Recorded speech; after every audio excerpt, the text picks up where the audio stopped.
O Tribunal de Justiça de Santa Catarina te convida a conhecer a exposição A Revolução de 1930 na Justiça e no Cotidiano Catarinense.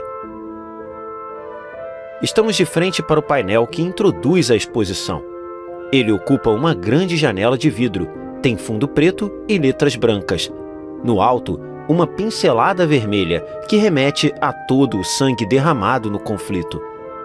Ela se estende em diagonal de um lado a outro do painel. Abaixo à esquerda, em letras grandes e amarelas, o título da exposição, preenchendo todo o lado direito, o texto de abertura. A Revolução de 1930 foi mais do que um conflito armado. Foi um momento de ruptura que ressoou profundamente na história do Brasil. A deposição do presidente Washington Luiz, em 24 de outubro daquele ano, marcou o fim da República Velha e da política do café com leite, 1889 a 1930, e deixou uma marca indelével na trajetória política do país. Esse movimento revolucionário, nascido do descontentamento popular e impulsionado pela crise econômica de 1929, teve como protagonistas os estados de Minas Gerais, Rio Grande do Sul e Paraíba, unidos sob a bandeira da Aliança Liberal, liderada por Getúlio Vargas. Em Santa Catarina, a revolução se espalhou como fogo, implacável. A maioria das cidades se uniu ao movimento, e as poucas que resistiram foram tomadas pelas tropas revolucionárias do Rio Grande do Sul, sem oferecer grande resistência. Entretanto, a capital, Florianópolis, permaneceu como um reduto legalista até o dia em que Washington Luiz foi deposto. Esta exposição lança um olhar profundo sobre a passagem das tropas revolucionárias por Santa Catarina e sobre os combates ocorridos, revelando cicatrizes deixadas em cidades como Joinville, São Bento do Sul e Anitápolis. Nessas regiões, da Serra de São Bento, da Estrada Dona Francisca, do Porto do Rio Cachoeira e da Serra da Garganta, revolucionários e legalistas travaram batalhas ferozes. Até mesmo as cidades litorâneas não foram poupadas, sendo bombardeadas por contratorpedeiros da Marinha Legalista na tentativa de deter o avanço revolucionário. Nesses confrontos, vidas foram ceifadas, sonhos foram interrompidos e muitos sofreram perseguições, foram presos e torturados. Os ecos desse conflito reverberaram não apenas nas estruturas do governo, mas também no cotidiano de magistrados, servidores do judiciário e na vida de inúmeros catarinenses, que sentiram na pele as mudanças radicais impostas pela nova ordem republicana. O Tribunal de Justiça de Santa Catarina preserva documentos que nos transportam de volta a esse período turbulento, repleto de perseguições políticas, violência estatal e ameaças a um Estado de Direito. Entre os registros históricos destaca-se uma sessão extraordinária do Tribunal Pleno, ocorrida em maio de 1931, na qual o então presidente da Corte, Francisco Tavares da Cunha Melo Sobrinho, renunciou à presidência devido a interferências militares em sua gestão. As fotografias desta exposição têm diferentes tamanhos e estão dispostas em 3 paredes fixas, lateral esquerda, ao fundo e lateral direita, e em 2 paredes móveis na metade esquerda do salão. Algumas fotos estão plotadas nas paredes, outras em janelas de vidro. A exposição ainda conta com depoimentos, uma TV interativa na parede do fundo e vitrines pelo salão com processos que ajudam a contar essa história. Vamos lá! Estamos diante de uma parede com 3 fotografias em preto e branco e formato horizontal. Uma centralizada no alto e 2 abaixo dela, posicionadas lado a lado. A primeira fotografia, intitulada Cruzador Bahia, do acervo da Diretoria do Patrimônio Histórico e Documentação da Marinha. Mede 190 por 116 centímetros. Legenda: Cruzador Bahia. Após a tomada do Paraná pelas forças revolucionárias, o general legalista Nepomuceno Costa e o almirante Heráclito Belfort chegaram a Florianópolis a bordo do cruzador Bahia. A missão era reforçar as defesas da ilha e impedir o avanço das colunas de batalha vindas do sul. O cruzador, com 340 tripulantes, lançou âncora na Bahia Norte em 7 de outubro de 1930. Com 122 metros de comprimento, seu poder bélico incluía 20 canhões e 2 lança-torpedos. No dia claro de primavera, o cruzador Bahia, visto pela direita, navega a este bordo nas águas calmas da Baía de Guanabara, no Rio de Janeiro. O navio de guerra possui dezenas de escotilhas ao longo do casco escuro. Atrás do convés, a ponte de comando e um mastro com vários cabos. Na parte central, 3 imponentes chaminés. Atrás, um mastro menor. Espalhados por toda a extensão do navio, marinheiros de farda branca realizam atividades diversas. Ao lado do cruzador, 2 pequenos barcos o acompanham, um próximo à proa e o outro posicionado junto à popa, cada um com 2 tripulantes. Ao fundo, a paisagem costeira com montanhas e, à esquerda, parte do Morro do Pão de Açúcar. A segunda fotografia, intitulada Bombardeio no Estreito, do acervo do Arquivo Histórico José Ferreira da Silva, Blumenau, Santa Catarina, mede 97 por 64 centímetros. Legenda: Bombardeio no Estreito. Parte do bairro Estreito foi destruída pelos bombardeios legalistas.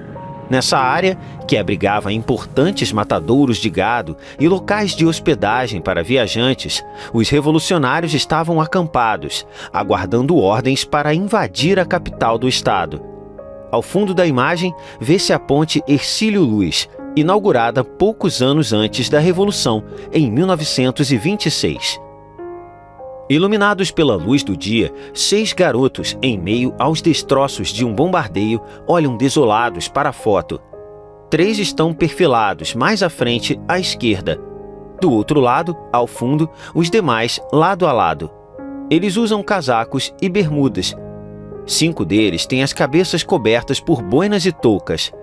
Atrás dos meninos, 2 construções com telhados parcialmente destruídos, paredes de madeira clara desmoronadas e colunas de tijolinhos em ruínas. A última foto, intitulada Ponte Eletrificada, do acervo da Fundação Genésio Miranda Lins, Itajaí, Santa Catarina. Mede 97 por 89 centímetros. Legenda: Ponte Eletrificada. Durante o mês de outubro de 1930, a defesa de Florianópolis contou com uma bateria de artilharia estacionada na cabeceira insular da ponte Hercílio Luz, onde foram cavadas trincheiras.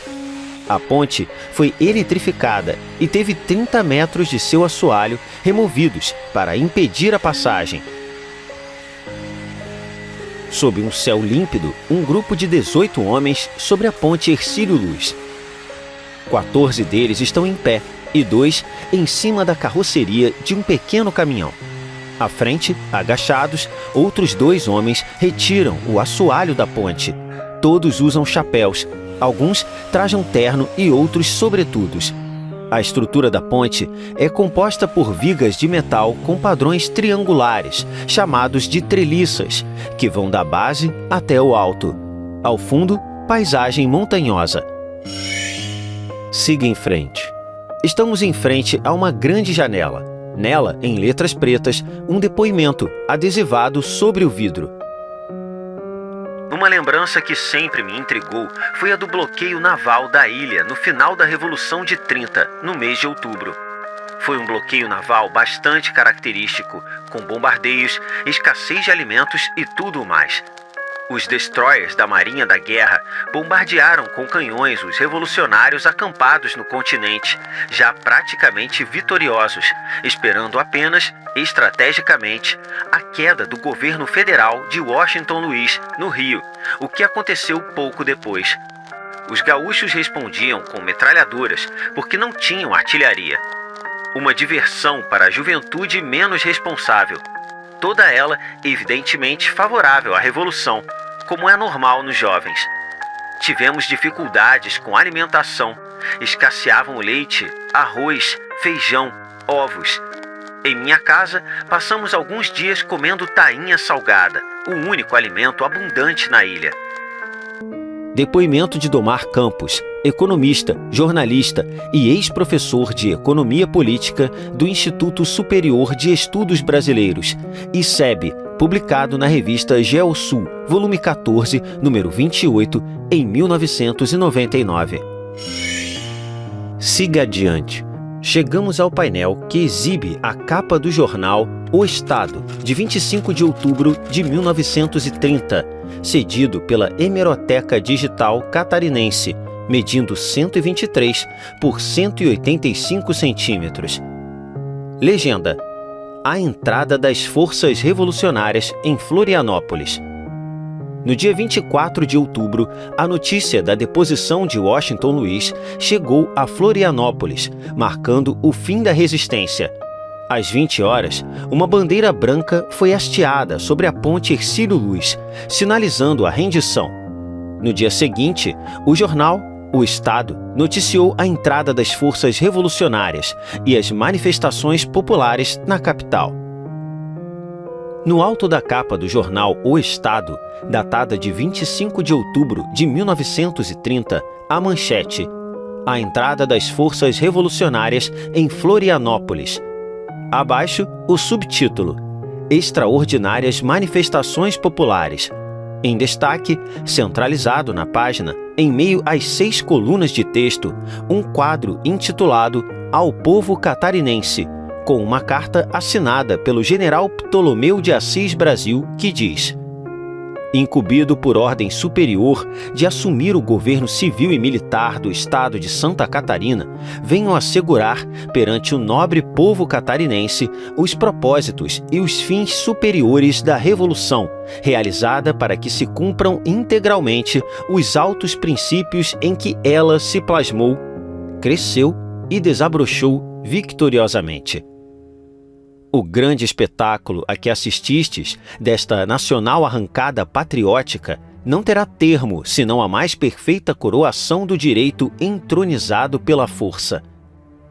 Para que a liberdade alçasse o seu perfil heróico, foi mister que o sangue generoso fluísse, como um novo mar vermelho, rasgando-se a nossa travessia das margens do captiveiro político, onde dominavam faraós caprichosos para as ribas da mais nobre libertação. Dessa libertação, Santa Catarina gozará plenamente. Descanse a grande família catarinense, a sua honra, a sua tranquilidade, a sua dignidade, os seus lares. Os seus chefes não conhecerão as durezas cruéis com que a guerra civil ensanguenta as populações desarmadas e se mancha nos crimes das vinganças mesquinhas. Não permitirei vindictas pessoas. A vitória não tem dobras no seu manto para cobertar picuinhas e alimentar o pulguedo das intrigas. A hora é ainda da força, mas não o é menos da paz. O estado de Santa Catarina terá, nas minhas mãos, a mais serena moralidade administrativa. Pelo Brasil unido, forte e liberto, de que este glorioso estado é parcela integrante, trabalharei com a minha espada e o meu espírito, sem cansaço, até a normalização completa da vida brasileira. General Ptolomeu de Assis Brasil. Para acessar na íntegra o texto desta capa de jornal, acesse o QR Code ao lado. Siga em frente. Estamos de frente para um painel de vidro com moldura de madeira clara, que apresenta 2 fotografias em preto e branco em formato horizontal. As fotos estão dispostas uma acima da outra. A de cima, nomeada Contra-Torpedeiro Maranhão, cedida pelo acervo da Diretoria do Patrimônio Histórico e Documentação da Marinha, mede 140 por 95 centímetros. Legenda: Contra-Torpedeiro Maranhão. Incorporado à Armada Brasileira em 9 de dezembro de 1922, o Contra-Torpedeiro Maranhão tinha 80 metros de comprimento equipado com 5 canhões Armstrong e 4 lança-torpedos, foi utilizado na tentativa de repressão à Revolução de 1930, em Santa Catarina. Em um dia nublado, o contratorpedeiro, visto pela direita, navega a este bordo em meio a pequenas ondas. Na parte frontal, o número 12 reluz pintado no casco salpicado com dezenas de escotilhas alinhadas. No centro, destacam-se 2 imponentes chaminés e um mastro, onde uma bandeira está hasteada. Vários marinheiros em pé, perfilados ao longo da embarcação. Eles olham para frente. Ao fundo, a paisagem costeira revela construções e montanhas. A imagem inferior, nomeada Lenços Vermelhos, cedida pelo acervo do Arquivo Histórico José Ferreira da Silva, Blumenau, Santa Catarina, mede 140 por 86 centímetros. Legenda: Lenços Vermelhos. Forças revolucionárias em Blumenau. Na imagem, destacam-se os lenços vermelhos usados por vários desses combatentes e as botas com esporas, para uso em cavalos. Sob a luz do sol, 5 homens fardados posam para foto, de pé, lado a lado. Usam jaquetas de tecido grosso e gola alta, com bolsos grandes e cintos largos na cintura, calças enfiadas dentro das botas de cano longo e chapéus de aba larga. O primeiro e o terceiro homens são mais altos. Os 3 mais baixos levam lenços vermelhos no pescoço. Nos braços, seguram casacos grossos. No fundo desfocado, vegetação, palmeiras e edificações em estilo colonial. Chegamos ao final desta parede, siga à direita. Agora você está de frente para um painel na parede do fundo da sala de exposições. Nele estão dispostas 2 fotografias em preto e branco, uma na parte superior e outra na inferior. Ao lado desta, encontra-se a imagem de uma página de jornal. A primeira fotografia, intitulada O Deslocamento pelas Linhas Férreas, é do acervo do Arquivo Histórico José Ferreira da Silva, Blumenau, Santa Catarina. Tem formato vertical e mede 140 por 126 centímetros. Legenda: O deslocamento pelas linhas férreas. As tropas revolucionárias chegaram a Blumenau pela estrada de ferro Santa Catarina. Na imagem, soldados descarregam um vagão de carga contendo apetrechos e acessórios pessoais. Um grupo de 8 soldados em frente a um vagão de trem. Nele está escrito Catarina. Eles usam jaquetas de tecido grosso e gola alta, calça, botas e chapéus.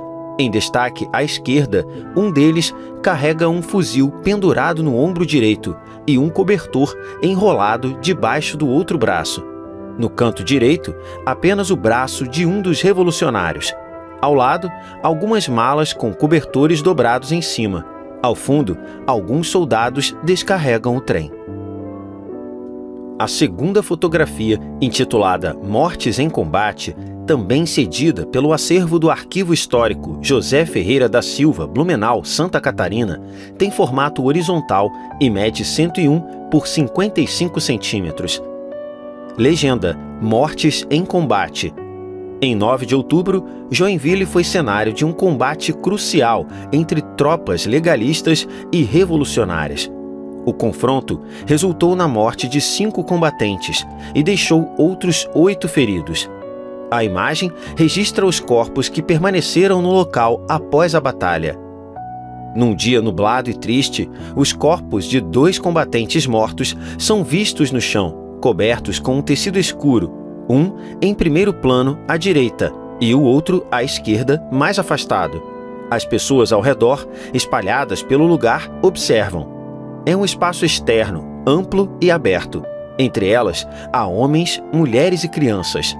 Todos estão em pé e usam chapéus, casacos, calças e sapatos. À direita, uma edificação com telhado inclinado, 3 portas e uma janela na fachada. Sobre a porta central, uma placa que diz Otávio Rosa e Filhos. Ao fundo, árvores altas e frondosas. Por fim, a imagem localizada no canto inferior direito do painel.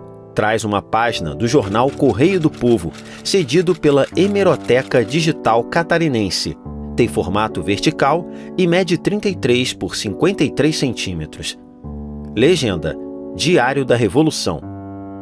O periódico Correio do Povo, de Jaraguá do Sul, noticiou em sua edição de 1º de novembro de 1930 o movimento das tropas revolucionárias em Santa Catarina e as vitórias alcançadas no estado. Página número 3 da edição de 1º de novembro de 1930, no jornal Correio do Povo, dividida em 5 colunas. No alto, em destaque, a manchete Diário da Revolução. Abaixo, preenchendo as 3 colunas centrais, o texto que detalha os movimentos das tropas durante o mês de outubro. As outras colunas trazem notícias sobre o falecimento de um cidadão, a proibição na venda de bebidas alcoólicas e o aumento no número de veículos em São Paulo. Para acessar na íntegra o texto do Diário da Revolução, acesse o QR Code ao lado. Siga em frente. Estamos em frente a uma grande janela. Nela, em letras pretas, um depoimento, adesivado sobre o vidro. Não estou me desculpando. Fui para aquela revolução porque era muito moço e, como os demais, estava convencido de que todo o mal do Brasil provinha do que se chamava naquele tempo hipertrofia do executivo. Foi um grande movimento aquele. Foi um grande movimento gerado por um belo impulso. É por isso que não me arrependo absolutamente. A gente nunca deve se arrepender de um gesto sincero, sejam quais forem as consequências. O mal é que, a certa altura da revolução, a metade do governo adere. Então, por mais pura que seja a revolução, ela acaba sempre contaminada com os resquícios da situação que pretendeu depor. Devem ser subliminares. Naquela época, também todo mundo tinha mania de machão, de herói. Eu me perguntava, como é que todo gaúcho é valente e eu não sou? Então, resolvi tirar isso a limpo. O poeta Mário Quintana, falando ao jornal Correio do Povo sobre os motivos que o levaram a se alistar. Jornal Correio do Povo, Porto Alegre, 3 de outubro de 1980. Chegamos ao final desta parede, siga à direita. Chegamos a uma parede preta em formato de letra L, que vai do fundo até retornar à entrada. A parte maior do L em que estamos tem 7 fotografias em preto e branco, e a maioria em formato horizontal, dispostas lado a lado. A foto intitulada Caminhões Ford mede 160 por 100 centímetros e foi cedida pelo acervo do Arquivo Histórico José Ferreira da Silva, Blumenau, Santa Catarina. Quase todas as fotografias desta parede pertencem ao mesmo acervo. Legenda: Caminhões Ford. Caminhões Ford, inicialmente civis ou de propriedade de empresas privadas, como serrarias e transportadoras, foram adaptados para fins militares. Esse tipo de veículo se tornou um importante meio de transporte para as forças revolucionárias em Santa Catarina. Sob o sol de um dia de primavera, numa rua arborizada, em frente a uma edificação em estilo americano com grandes janelas, 2 pequenos caminhões estão parados e vários soldados da Força Revolucionária se distribuem nas carrocerias. Alguns sentados, outros em pé.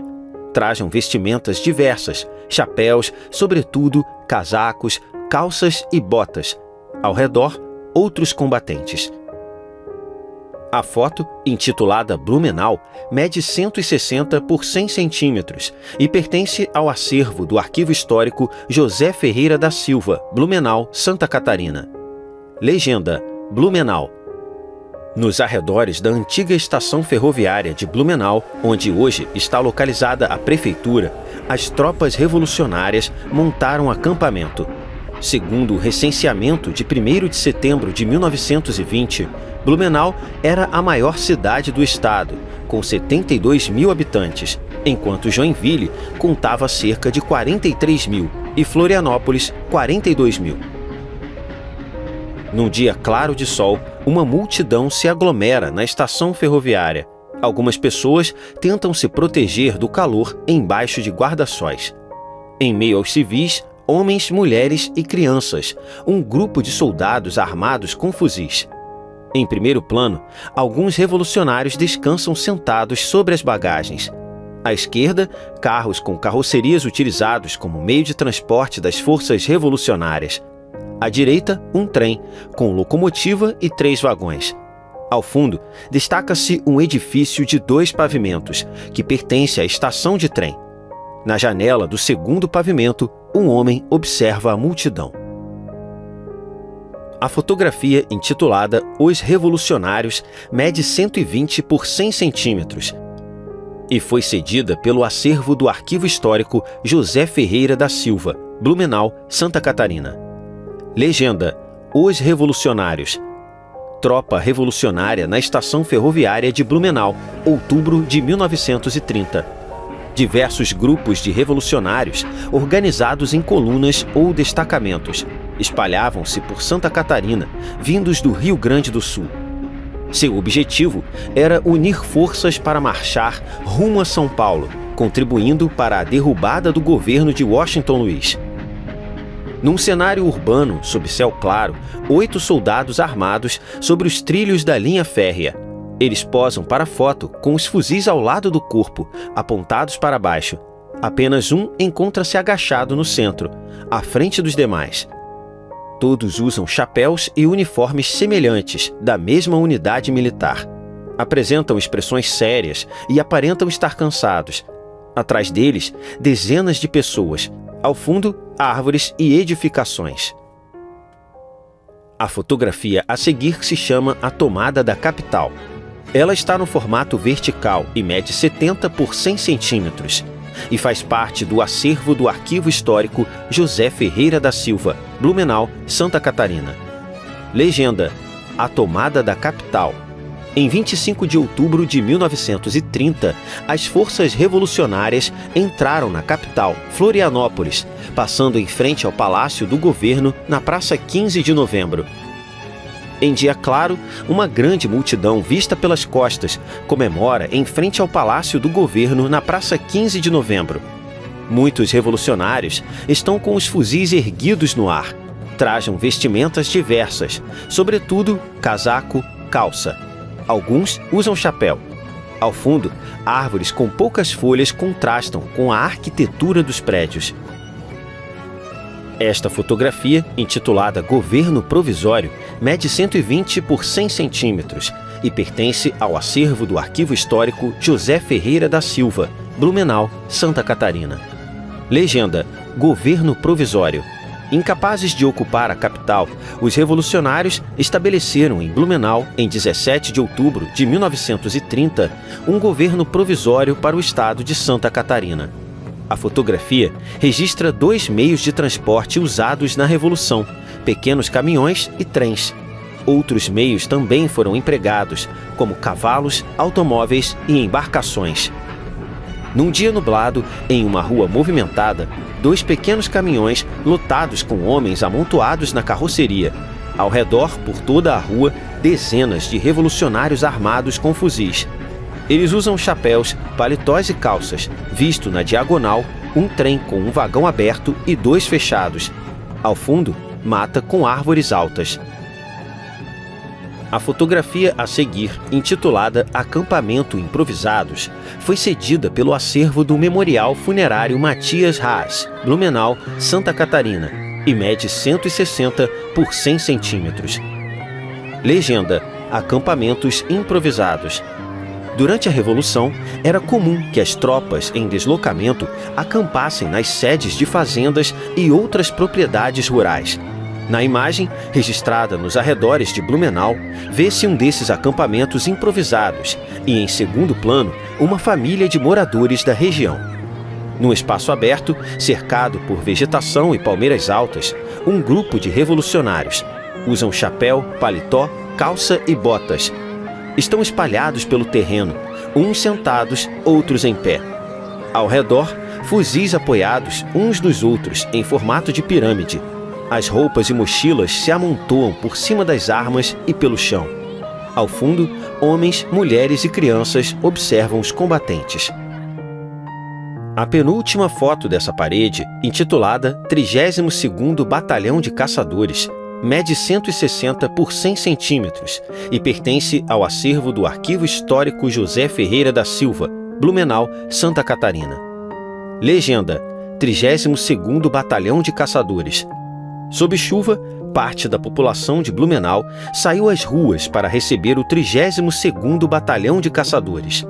Na cidade, o Coronel Lopes, líder das forças legalistas em Santa Catarina, tentou organizar 3 novos batalhões. No entanto, o rápido avanço das tropas revolucionárias e a adesão de várias cidades ao movimento frustraram o esforço de recrutamento.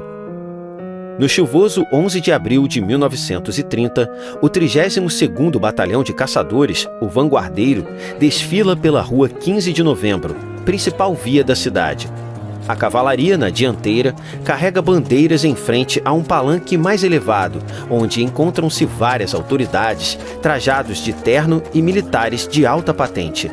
Dentre eles, os generais Raimundo Sampaio, comandante da região militar, e Meira de Vasconcelos, o major Nilo Augusto, guerreiro e floriano. Lima Breiner, primeiro comandante do batalhão. Logo atrás do pelotão montado, a infantaria, composta por centenas de soldados com as armas apoiadas nos ombros. A tropa atravessa a ponte e marcha às margens do rio. Ocupa a largura e quase toda a extensão da via. Do lado esquerdo da avenida, pessoas se aglomeram embaixo de guarda-chuvas. Do outro lado, a banda militar, enfileirada com os instrumentos e rodeada por uma multidão. Ao fundo, casarões e uma igreja. Siga à direita. Chegamos à última fotografia dessa parede em formato de L. Nesta parte, só a foto intitulada Campos de Batalha. Ela mede 310 por 200 centímetros e foi cedida pelo acervo da Fundação Genésio Miranda Lins, Itajaí, Santa Catarina. Legenda: Campos de Batalha. Forças legalistas em Joinville, outubro de 1930. Joinville foi um dos principais focos da resistência legalista em Santa Catarina, com muitas de suas ruas transformadas em campos de batalha. A imagem mostra soldados em posição de combate na região portuária, às margens do rio Cachoeira, onde hoje se encontra o mercado municipal. Em dia claro, à espreita entre as árvores e atrás de uma barricada improvisada com tijolos, pedras e pedaços de madeira, 11 soldados fardados e de capacete vistos de perfil esquerdo. Uns estão agachados, outros em pé e alguns deitados na relva. Quase todos com as armas em punho apontam para a frente. No centro do grupo, um soldado apoia o cano longo e fino do fuzil em um tripé. Outro soldado à esquerda, sentado em uma pedra mais afastada, descansa o fuzil entre os joelhos. Ao fundo, junto a uma frondosa árvore, 3 soldados. Você chegou ao final das fotografias expostas nas paredes da sala de exposição e esperamos que tenha gostado. Agora, poderá percorrer o centro da sala, onde encontram-se paredes móveis com outras fotografias e um mapa, e mesas com processos.